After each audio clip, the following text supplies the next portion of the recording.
Oh ya guys, di media sosial lagi heboh tuh perihal krisis beras di Malaysia. Tapi netizennya selalu nutup mata melihatnya gitu. Mereka bangga dengan nilai mata uang mereka lebih tinggi, terus mereka bandingkanlah dengan nilai uang rupiah gitu. Menteri Kewangan dua ni, sedarlah realitinya di bawah sana rakyat terpaksa berdepan dengan kos sara hidup yang tinggi. Jangan kita bangga dengan data ekonomi, konon-konon inflasi 1.9%. Diberitahu kepada rakyat semua. Dia tak tahu pun 1.9% inflasi tersebut. Yang dia kata, pasal ini. Menteri Kewangan kedua kata, bagus. Tapi beras tak ada. Nak makan pun tak ada. Kutaraja kena duduk sama-sama. Beras tak ada. Nak makan pun tak ada. Kutaraja kena duduk sama-sama. Yang berhormat Larut, mohon pencalonan. Tapi guys, tahukah kamu konflik India-Pakistan menghambat impor beras ke negara mereka loh. Ini sangat berpengaruh sama negara mereka guys. Malaysia menghadapi risiko gangguan impor beras menyusul konflik bersenjata antara dua negara pengekspor utama, India dan Pakistan. Nih dilansir dari Astral Awani. Semoga nggak kedua kalinya ya terjadi di Malaysia seperti video ini. Saya sebagai ibu yang berada di kawasan pendalaman yang setiap hari melihat realiti hidup rakyat. Dan apa yang disebut oleh Yang Berhormat ini sebenarnya itu yang berlaku di bawah. Walaupun kerajaan berbangga dengan angka inflasi 1.9%, sebenarnya rakyat tidak merasai. Sebenarnya hakikatnya kehidupan di bawah semakin berat dan terbeban. Saya ingin merujuk kepada satu akhbar Metro yang telah dikeluarkan pada 24 Ogos 2024 yang menceritakan bagaimana kisah seorang wanita yang dijumpai tidak bermaya di Taman Indah Sungai Abong, Johor, di mana di sisinya ada jasad ayah dan jasad adik OKU yang sudah meninggal dunia kerana kelaparan. Apakah ingin kita lihat dalam negara kita ini ramai lagi rakyat Malaysia yang mati kelaparan? Mati kelaparan. Sebenarnya sih guys, gue ikutan sedih sih mendengar apa yang disampaikan ibu ini. Ada yang mati kelaparan di negara mereka. Kalau dipikir-pikir ya, negara mereka kan kecil, jumlah penduduknya pun nggak lebih dari 35 juta jiwa. Tapi masih ada yang mati kelaparan.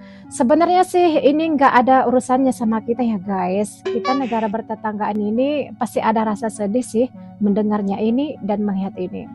Hanya karena netizen atau bajar sebelah yang terus mempojokkan Indonesia. Diangkatlah berita ini untuk membalas argumentasi mereka gitu. Kita nggak mau dong negara kami direndahkan sama bajar-bajarnya Malaysia, ya enggak?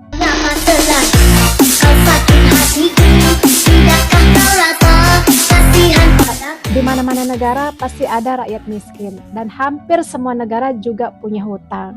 Bahkan kontroversi nih pejabat negara jika kesulitan pangan atau krisis beras pasti dibilang pejabat negara makan ubi kayu lah, makan gandum lah, kalau enggak disuruh menanam sendiri. Bener enggak?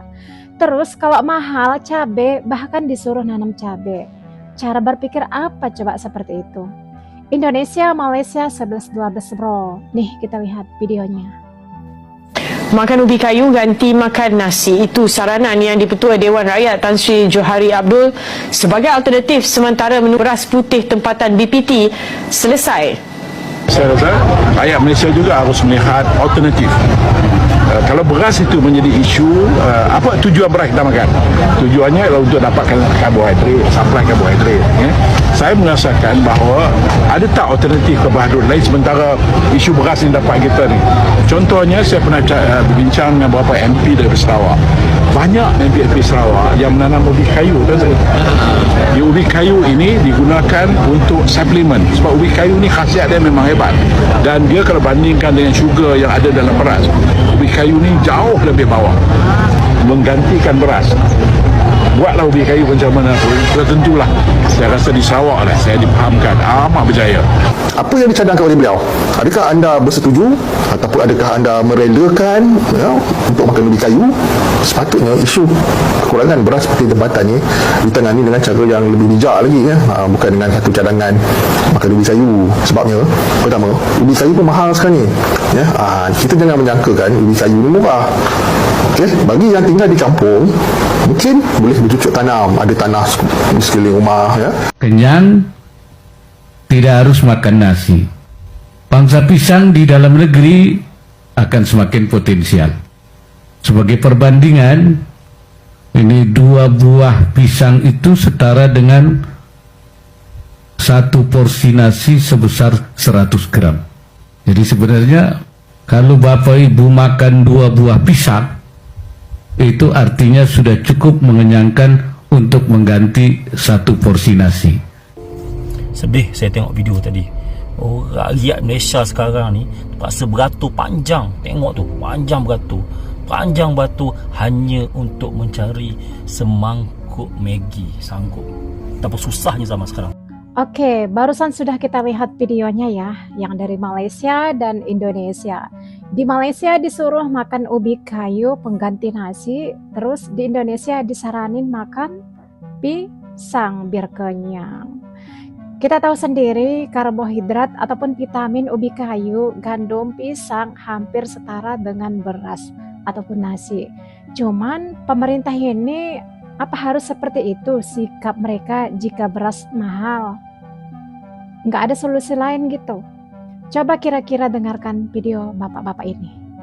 Tapi saran saya jangan terlalu banyak makan terlalu pedas. Saya waktu muda sukanya pedas sekali, sekarang dokter melarang saya. Iya, kalau harga cabai mahal jangan makan yang pedas. Saran yang sangat menarik ya. Jadi nanti kalau harga rumah mahal jangan beli rumah. Kalau sekolah mahal ya jangan sekolah. Kalau rakyat protes jangan didengerin. Kalau obat mahal jangan sakit, mati aja langsung. Terus setelah melihat video ini, gimana pendapat teman-teman semuanya? Semalam, saya pergi ke Giant Hypermarket Starbucks. Saya cek. Dia kata memang tak ada, beras tempatan ni tak ada. Saya tanya berapa lama dah. Dia kata sudah hampir setahun. Tak ada. Lepas tu yang menteri jawab, ada tapi masa jualan rahmah. Apakah hanya jualan rahmah saja? Apakah semua rakyat mesti pergi ke jualan rahmah? Jualan rahmah hanya dilakukan pada hari Minggu saja. Hari-hari lain 300 kampit dalam satu supermarket. Hari-hari lain ni macam mana? Jangan paksa kita semuanya makan beras. Tapi beras analog hari ini beras yang diciptakan. Jagung dan singkong dengan kadar gula yang sangat rendah, tapi bentuknya beras. Maka matanya ditipu. Beras, matanya ditipu. Teknologi. Kalau harga beras mahal dan petaninya makmur, artinya uangnya berujung di petani. Tapi situasi yang kita hadapi adalah berasnya harganya mahal, petaninya tidak sejahtera, uangnya hilang di jalan. Tata niaga ini dikoreksi dan mafia-mafia terkait produk pertanian ini harus diperangi secara tuntas. Karena merekalah sumber masalah yang ada di tempat ini. Tuh, kita lihat sendiri kan, setiap negara itu ada kelebihan, ada kelemahannya masing-masing. Ada kekurangannya, ada kelebihannya. Terus bagaimana kita untuk menyikapi ini semua?